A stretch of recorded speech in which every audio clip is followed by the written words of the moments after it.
So we're going to be taking the Quiz 3 Comparing Elements Lab today. We will go ahead and get started. Number 1, we need an element that can conduct electricity and that is malleable. We would pick blank for that element. Is it silicone, lead, sulfur, or carbon?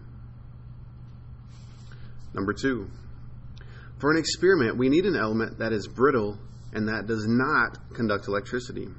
For these desires, we would use aluminum, carbon, sulfur, or copper. Now, what you'll notice on number 2 is there are 2 possibilities for correct answers. I'll take either correct answer if you write that down. Number 3, for a different experiment, we need an element that is malleable, has high luster, and that is not magnetic.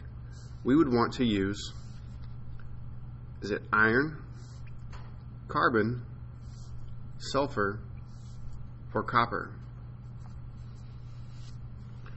Number 4, when an object can be easily bent or hammered into sheets, this is called brittle, malleable, semiconductor, or non-metallic. Number 5, how shiny an object is called its luster, brittle, non-metal, or mass. Number 6, we need an element that is brittle, has high luster, and that is okay at conducting electricity. For that element, we would use iron, carbon, sulfur, or silicone.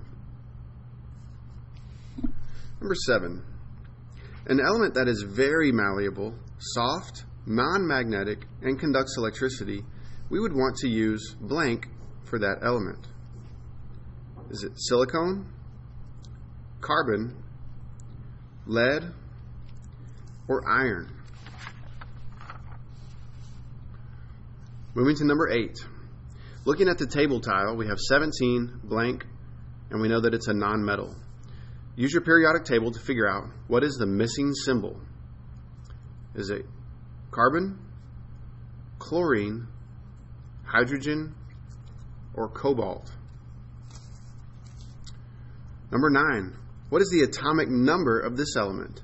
Looking at the table tile, you can see we have a blank, a symbol C, and we know that it is a non-metal. Looking at your periodic table, is this atomic number 4, 6, 8, or 10?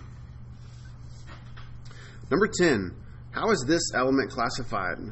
So looking at the periodic tile, we have an atomic number of 11, a symbol Na. So is this element a metal, a metalloid, or a non-metal?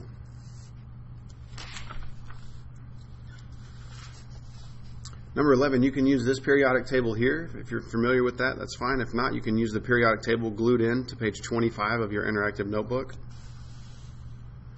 So which element from the periodic table has an atomic number of 7? Is it boron, nitrogen, neon, or oxygen?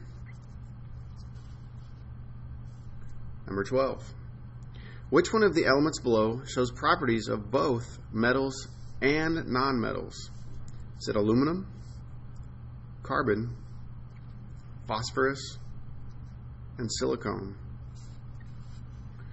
Number 13, the element lithium is represented by the symbol Li and is classified as a blank. Is it metal, metalloid, non-metal, or we can't tell by this information? Number 14. So using the periodic table below, determine the classification of an element represented by the small star, which properties include high luster, conductivity, or ductility. The star is located here. It's going to be in the second column and down on the fourth row. Is this a non-metal, a metal, an intertransition metal, or is it a metalloid?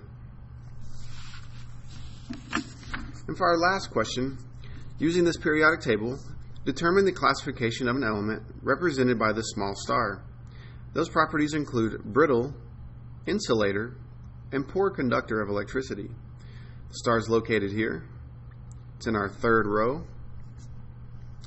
And it is a nonmetal, metal, intertransition metal, or a metalloid. All right.